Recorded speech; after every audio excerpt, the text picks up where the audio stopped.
As part of our Genki Aging series, our goal is to empower the fastest growing segments of the Japanese American community, its seniors. We hope to accomplish this by bringing awareness to our community of local senior services. In this segment, Nichi Weekly writer Tomo Hirai and I traveled to Sacramento, California to visit ACC Senior Services, celebrating their 50th anniversary this year.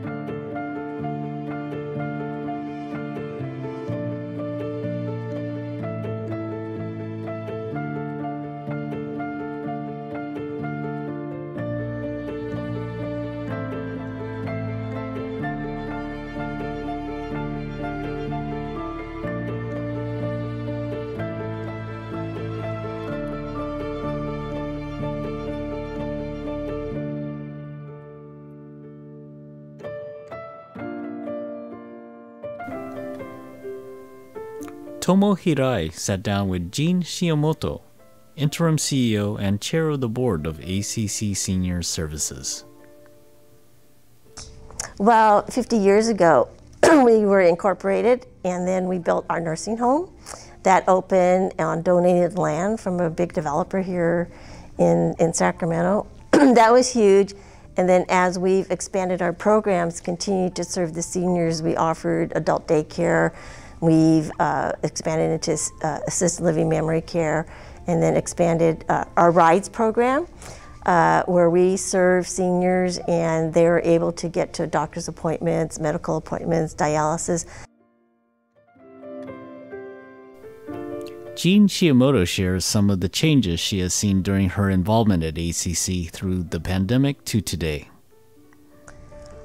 It's expanded. We went from skilled nursing to assisted living, and that's been a huge progress for us, and we've expanded services to the seniors.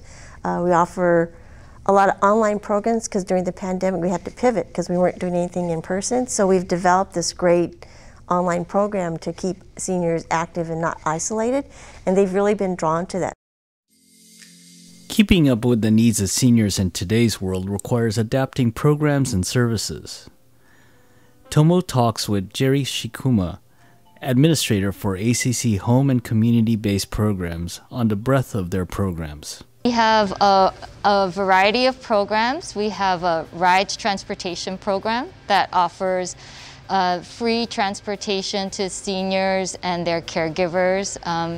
To do, so that they can do things like get out to the doctors, go to grocery shopping, or to congregate meal sites, or just any kind of personal errands. We have a caregiver support program that offers caregiver support to family caregivers. So people, it could be taking care of either a family member or maybe a friend or even just a neighbor, but someone in their circle that they're helping to support. We have a lifelong learning and wellness program, and that helps seniors to get out and get active and healthy, get connected with others in the community through classes and presentations, workshops, things like that.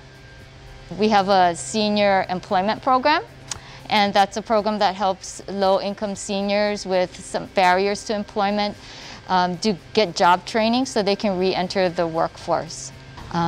We have a utility assistance program that helps not only seniors but people with low English proficiency learn about their utility bills and how to bring down the costs.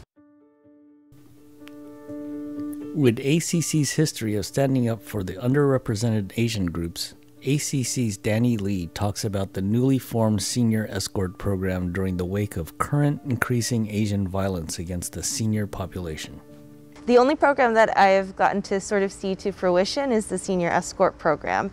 And so I started here as an intern actually, and that was my project. And so they were just starting to work with several different organizations in the area that you're probably familiar with, like the JACL, the Asian Buddhist Association, the Paratransit Inc., Doris Matsui's office, let's see, the Sacramento Police Department, a lot of different organizations. So I would say that's where it started. So it included a lot of collaboration from community partners in the area. And it actually started from one volunteer from the ABA coming to us and saying, we need to do something about this. And I think ACC is an organization that can really help us see it and create something from it. So after lots of collaborative meetings, what we did was sort of do a survey in the area of people who are seniors and who are in the population that we were directly wanting to serve. So definitely the Asian American seniors, especially in this area. And so what we found is that, you know, a lot of times, especially with our population, and as I'm sure you guys have seen as well, there's not a lot of people that are reaching out and asking for help, or they don't feel comfortable asking for help. You know, there's sort of a stigma that everything's okay, I don't want to bother you, you know, things like that. So I think it can be sort of difficult to find programming in exactly what people are looking for or need in the community. And so it's sort of a trial and error, but we really wanted to address a need even if we're not hearing people ask for it. You know, with the anti-Asian hate violence and incidences, there's data that it rose exponentially over the last year or so. And that's without the possibility that there's a lot of people who didn't report too. And so it's sort of the same thing around here. We might not get reports, we might not get people asking for it, but we did a soft launch of the program and had a lot of our collaborative members reach out to volunteers and you know, sort of just that old-fashioned grassroots effort of getting people to help. And so we had people that volunteered to go on walks with seniors who wanted to go out but didn't feel quite as comfortable without a volunteer. And then so slowly it just sort of picked up momentum and we got more participants, more volunteers, and so we're finding more seniors that really could benefit from it.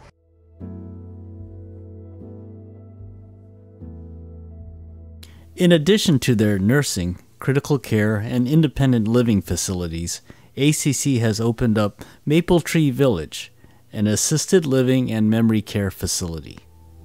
It's a 99-unit assisted living. We have 30 units of that is memory care, and then 69 is assisted living. So we opened January 2020.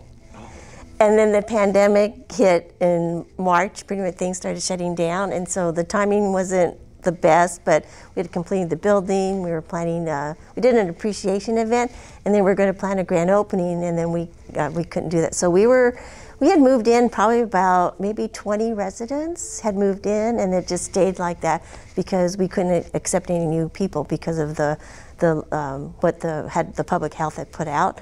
So we just kind of stayed at that for almost a year, and so now we've opened up. We're doing marketing to try to get our census back up because it stayed pretty steady because we couldn't accept new residents. Emerging out of the pandemic has not been easy. Like many organizations, ACC has been challenged to figure out how to reestablish services prior to the pandemic. Both Jean and Jerry share their thoughts on ACC's challenges. Staffing our facilities has been a big challenge since the pandemic, where people were not wanting to work in the service anymore, and then it's the salaries, so it's being competitive. So we have to be competitive with a minimum wage, and so we had to be cognizant of that. And then it's so competitive in the other service industries that our challenge still is having enough staff and the wages that we've continue to have to be competitive. We have to increase wages. That's pretty much the biggest challenge we have right now. But we are doing, I have to say, we're doing this without our volunteers. So for a long time during the phase of the pandemic, we didn't have any volunteers because our volunteers, again, were also in the high-risk category because many of them are retirees, they're older. And so while in the pre-pandemic area, we had lots of volunteer drivers that helped to provide rides. After the pandemic started, it really fell on the staff to take on all the extra responsibilities. And we are just now, actually this month, welcoming back some of our volunteers who feel comfortable again to be out and about and be, interacting with a lot of different people. Despite the challenges, Jean points to a positive and fruitful future for ACC. The staff here work hard. They're very connected to the community. The volunteers here volunteer. They give a lot of their time and they give back to the community. And we're seeing that with our 50th anniversary. We're having our gala. We have over 200 people participating, and it's a big year for us, but it's just where this community really comes together.